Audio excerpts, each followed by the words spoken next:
afternoon, class. Good afternoon, teacher. Okay, so how are you today?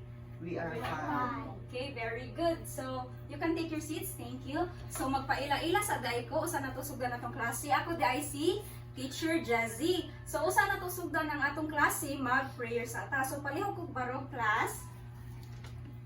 So, in the name of the Father, the Son, the Holy Spirit. Amen.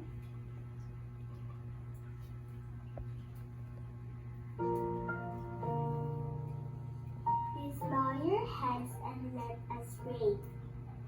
Angel of God, my guardian dear, to whom God's love commits me here.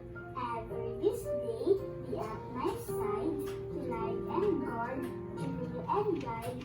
Amen. Okay. So, usa tamang lingkod kay palihog sa kog punit sa mga sagot na naa sa SAW and palihog og arrange sa mga chairs. And after that, ayaw sa mong lingkod kay mag-energizer sa ta. Okay, so sunon lang nato ha ang naka video sa screen. Okay.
Okay.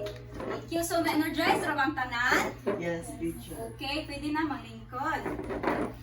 Okay, so naabay absent sa atong klase karon? Wala. Okay, wala. Very good. Unta, kada adlaw no, kay dili lang ta mag-absent kung walay mga emergencies. So, last meeting na ako'y assignment nga gipabuhat sa inyo. Please, pass it in front. Okay, thank you. Usa na to sugdaw ng atong klase kay na ako'y classroom rules. So the first is listen carefully. So kung naay magtabi diri sa atubangan si teacher ba or inyong mga classmate kay maminaw ta na para ba mga langga? Okay. Next is respect others. So kung naay mo answer ninyo nga classmate, dili lang nato katawan ha para dili siya ma-discourage. Okay, the last rule is raise hand if you want to answer. So kung ganahan mo ma-answer, just raise your right hand. So nakuha na malangga? Oh. Okay. So, last meeting kay na unsa ganito atong gi-discuss last meeting? Add and subtract. Okay, na. We are discussing about add and we are discussing about the place value. Okay, very good. Thank you. So unsa din na ang place value? Okay, langga. A place value is a digit depending on its position in a number. Okay, thank you. So, sa number nga 345, unsa day place value sa 3? Okay, langga. Hundreds. Okay, thank you. So, nakat-on gid mo no sa atong previous nga topic. So, karon naa na sa tay bagong topic. Pero usa ta magtakol sa atong new nga topic, naa sa koy activity. Okay, our activity is called add and subtract. So, magpili ko og mga tulo ka students nga mo answer sa akong question. Okay, ikaw lang ga ang first. Okay. So, ang question is okay, here's the question. Okay, si Anna na ay 13 ka stick. So, ato sang ipon ha. 1, 2, 3, 4, 5, 6, 7, 8, 9, 10, 11, 12, o 13. Okay, si Anna kay na ay 13 nga sticks. Ang 5 kay gihatag niya sa iyahang igsuon. Okay, so ato siyang kuan og 5 kay iya man gihatag sa igsuon. 1, 2, 3, 4, 5. Okay lang ga. Pila na habilin lang ga. Okay, we have 8 sticks. So the next question is kinsay ganan mo answer? Okay lang ga. Okay. Ang question is na ako'y 5 ka candy. Ang tulo kay akong gikaon. Pila man ka ang habilin? 2. Okay, very good. Thank you. So the last is okay lang ga. Ang kuan is si Samantha na ay napo ka popsicle stick. So ipon sa nato ha. 1, 2, 3, 4, 5, 6, 7, 8, 9, o 10. So si Brent nasa siya 5 ka popsicle sticks. Okay. 1, 2, 3, 4, 5. So pila man ka siya tanan lang ga kung ato i-total? 15. Okay, thank you. Very good. Okay, sa musta raman ang activity? Okay ra ba? Yes. Okay, lisod ra ba ang pag-answer? Right. Okay, thank you. So, paminaw ninyo, unsa ka ang atong i-topic karon? Okay, langga? Addition and subtraction. Okay, thank you. Ang atong itakol karon kay addition and subtraction. But before we tackle our topic, magbasa sa ko og objectives. Okay, A, solve mathematical expressions involving addition and subtraction of numbers up to 2 digits. Identify the correct operation in a given word problem. Apply addition and subtraction in simple real-life world problems and show teamwork and cooperation during group activities. So, unsa din na ang addition? Ang addition sa ang atong unahon. Okay.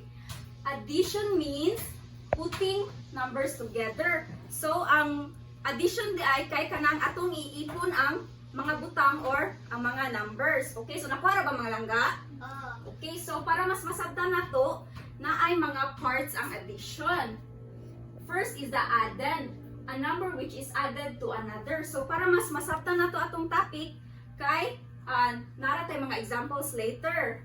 Okay, kani siya muna siya ang symbol, muna siya atong gamiton sa pag-plus. So the last one is the sum. So sa addition, ang answer kay gitawag og sum. Okay, nako example dire. Okay. Si John naa siya'y unom ka flowers. 1, 2, 3, 4, 5, og 6. Her friend gives her 4 more. Mo ni siya. 1, 2, 3, 4. So pila ka tanan ka flower ang naa ni Jana? Tangga, sige. 9. Oh, 10. Okay. 10 flowers in total kay giplasman. Nasabtan na ba mga langga? Okay, so we have our next example. So, si Tom kono kay naa siya'y 20 pesos. Og iyang sister, gihatagan siya og 10 pesos. So, kung itotal siya, pila man kaha? Okay lang ga? Okay, very good. Na siya'y 30 pesos and total. Okay, so nasabtan na ninyo kung unsang addition? Okay, very good. Let us now proceed sa subtraction. So, unsa ka ni ang subtraction? Subtraction is when you take numbers away. Kanino kung atong kwaon ang numbers or usa ka butang kung ato siyang ibanan mo na siya ang subtraction. So, kung ang addition na siya mga parts, ang subtraction kay naasad. Unsa ka ni sila? So, the first is the minuend. The number from which another number is subtracted.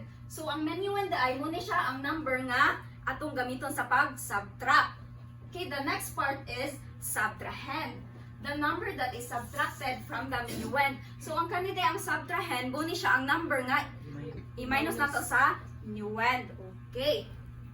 We have the difference. The result or answer for subtraction. So, if difference ang tawag sa answer sa subtraction, unsa ganito ang sa addition? Sum. Okay, sum. Very good. So, the last part is kaning sign. Muna siya ang gitawag og subtraction sign. So, para gid mas masabtan nato, naanasad ko yung mga example nga giandam. Okay. Si Mark kay naay 12 ka crayons. Ato ipon ha. 1, 2, 3, 4, 5, 6, 7, 8, 9, 10, 11, 12. So, si Mark na ay 12 ka crayons, gihatag niya ang 2 ka crayons sa iyang friend. So, kuhaan na to siya og 2. So, ato ipon og pila ang habiling nga crayons na lang ni Mark. 1, 2, 3, 4, 5, 6, 7, 8, 9. So, pila ka ang nahabiling nga crayons ni Mark? Okay lang ka?